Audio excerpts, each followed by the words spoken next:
Bismillahirrahmanirrahim. Assalamualaikum warahmatullahi wabarakatuh. Alhamdulillah, alhamdulillahirabbil alamin. Wassalatu wassalamu ala asrafil anbiya'i wal mursalin sayyidina Muhammadin wa ala alihi wa sahbihi ajma'in, amma ba'du. Alhamdulillah, pemirsa podcast Man Satu Sopen yang saya muliakan dan saya banggakan. Selamat hadir, selamat datang di acara kami. Dalam acara podcast Man Satu Sopen yang bertajuk Ngobras Ramadan, ngobrol seputar Ramadan. Salawat dan salam kita kirimkan kepada junjungan Nabiullah Muhammad Sallallahu Alaihi Wasallam beserta keluarga, sahabat, dan kita umatnya yang insya Allah akan tetap setia hingga akhir zaman nanti. Baiklah pemirsa podcast Man Satu Sopen yang saya muliakan dan saya banggakan. Kali ini saya tidak sendiri. Saya ditemani oleh salah seorang narasumber hebat kami. Beliau adalah Bapak Dr. Haji Musriadi SAG MH. Jadi beliau nanti akan membawakan materi itu yang berjudul Urgensi Pengelolaan dan Manajemen Zakat.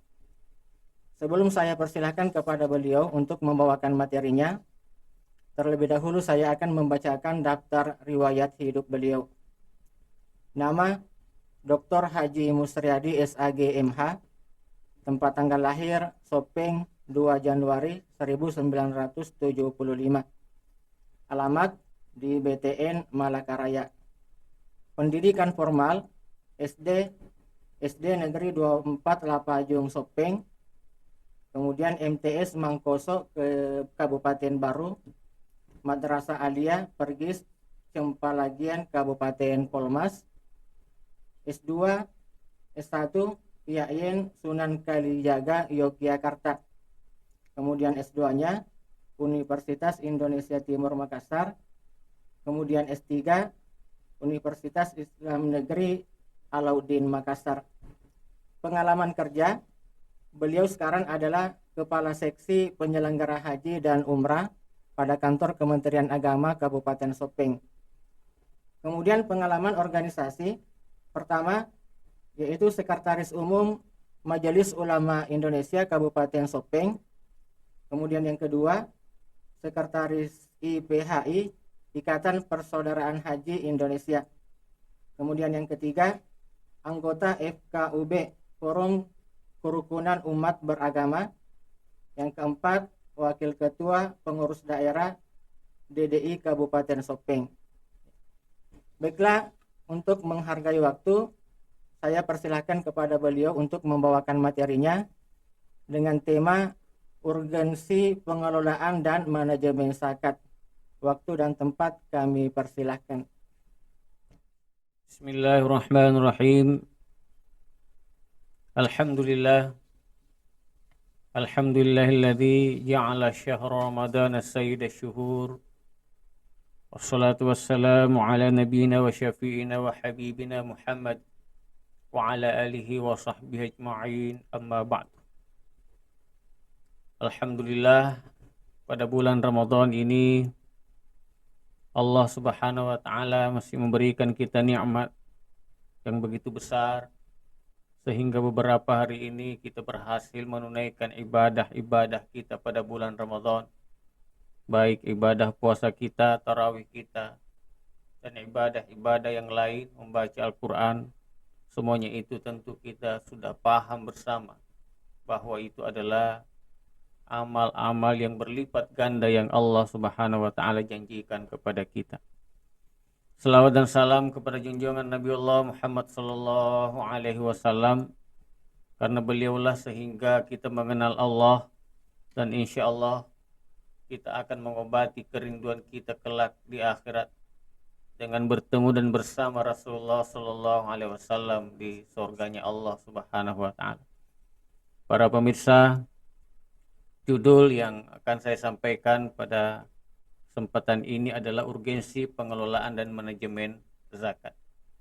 Jadi melihat judul ini, tentu bagaimana sih pentingnya pengelolaan zakat?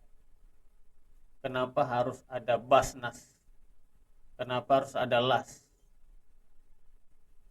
Yang mana yang lebih afdal, apakah kita langsung ke mustahik atau lewat bas? Nah, pertanyaan-pertanyaan ini biasanya muncul di tengah-tengah masyarakat kita. Nah, Allah Subhanahu wa taala berfirman, "Khudh min amwalihim shadaqatan tutahhiruhum wa tuzakkihim biha."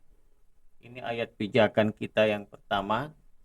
Khudh min amwalihim, ambillah dari harta mereka. Shadaqatan. Di sini kata-kata shadaqatan ditafsirkan oleh para ulama kita, shadaqatan ini adalah maksudnya adalah zakat. Sebagai apa? Tutahhiruhum wa tuzakkihim biha, untuk membersihkan dan mensucikan orang-orang yang berzakat. Nah, melihat ayat ini, sebenarnya tujuan dari zakat itu hakikatnya kembali kepada muzakki itu sendiri, adalah untuk membersihkan dan mensucikan orang-orang yang berzakat. Dan kemudian perintah ayat ini, ambillah. Siapakah yang diperintahkan untuk mengambil zakat? Adalah negara. Maka disinilah peran Basnas, disinilah peran Laslas sebagai representasi dari negara untuk mengelola zakat ini. Oleh karena itu, apabila kita ingin berbicara mana yang lebih afdal, tentu perintah ini ada, dasarnya ada. Nah, kemudian kita melihat sejarah Islam di zaman Rasulullah Shallallahu Alaihi Wasallam ada Baitul Mal. Jadi memang pengelolaan zakat ini sudah ada. Dan kemudian apa sih keuntungannya lewat Basnas ini? Apa sih keuntungannya dikelola oleh Basnas? Ya tentu banyak hal, termasuk tadi bahwa itu lebih dekat dengan sejarah. Jadi itu lebih dekat dengan sejarah, bagaimana sejarah di zaman Rasulullah Shallallahu Alaihi Wasallam ya lewat Baitul Mal itu. Jadi memang dikelola oleh negara. Dan kemudian tentu ini lebih praktis dan mudah. Nah, lebih praktisnya di mana? Dikelola secara baik. Kita melihat Basnas sekarang dan las-las yang ada itu begitu antusiasnya, sehingga lewat online pun kita bisa berzakat, lewat aplikasi kita bisa berzakat. Jadi kita tidak meninggalkan tempat, kita sudah berzakat. Jadi ini keuntungan pengelolaan zakat lewat Basnas. Kemudian tentu syiarnya jalan. Daripada kita memberikan langsung kepada mustahik, ya ini syiarnya nggak jalan. Hanya kita yang tahu saja. Nah, kalau lewat Basnas atau lewat LAS, maka syiarnya ini bisa jalan. Kenapa? Karena yang menjalankan syiar ini adalah pihak-pihak amil-amil yang ada di Basnas. Sehingga insya Allah bisa menjadi sebuah syiar di tengah-tengah masyarakat kita. Dan ya mudah-mudahan mereka-mereka saudara-saudara kita yang memang sudah wajib zakat tetapi belum tersentuh hatinya, ya kita harapkan dapat berzakat melalui Basnas ini. Dan yang keempat adalah ya proporsional. Nah ini yang paling penting ini, bagaimana membagi zakat ini secara proporsional. Kalau kita mengeluarkan zakat secara sendiri-sendiri, bisa jadi satu orang di situ zakat menumpuk beberapa, muzakinya beberapa orang. Kenapa? Karena tidak dikeluarkan atau tidak dikelola secara proporsional. Nah, kalau Basnas, tentu mereka punya data yang baik, data yang valid, sehingga dana-dana yang terkumpul ini ya bisa dibagi secara proporsional. Siapa-siapa yang lebih berhak, tentu mereka lebih tahu, karena tentunya mereka punya bank data tentang mustahik ini. Dan selanjutnya adalah kalau dikeluarkan secara sendiri-sendiri, tentunya ya hanya untuk konsumtif belaka. Akhirnya kita berikan 100.000, 200.000 ya sekali ke Alfamidi atau kemana belanja, selesai, habis. Tetapi jika dikelola oleh Basnas atau LAS, maka diharapkan dana ini akan banyak, sehingga pementasan kemiskinan itu bisa berjalan, bukan hanya untuk konsumtif, tetapi ya lebih mengarah kepada hal-hal yang bersifat produktif, sehingga yang awalnya dia adalah mustahik, awalnya dia miskin atau bahkan dia fakir, maka pada tahun-tahun berikutnya diharapkan dia sudah bisa berzakat. Kapan bisa seperti itu? Apabila kita semuanya bersatu bahwa zakat ini dikelola oleh Basnas atau LAS yang ada. Saya kira ini yang sempat saya sampaikan, ya, dan selanjutnya saya serahkan kepada MC. Silakan. Jadi terima kasih. Jadi menarik sekali materi yang disampaikan oleh Bapak Dokter tadi mengenai urgensi pengelolaan dan manajemen zakat. Kita tahu bahwa di daerah kita atau di negara kita ada dua lembaga yang bisa mengelola zakat. Pertama ada Basnas, kemudian yang kedua ada LAS, Lembaga Amil Zakat. Jadi akan tapi sini juga kita tahu bahwa yang berhak menerima zakat itu ada 8 golongan. Itu diantaranya ada fakir miskin, amil, mu'alaf, rikab, garim, fisabilillah, dan ibnu sabil.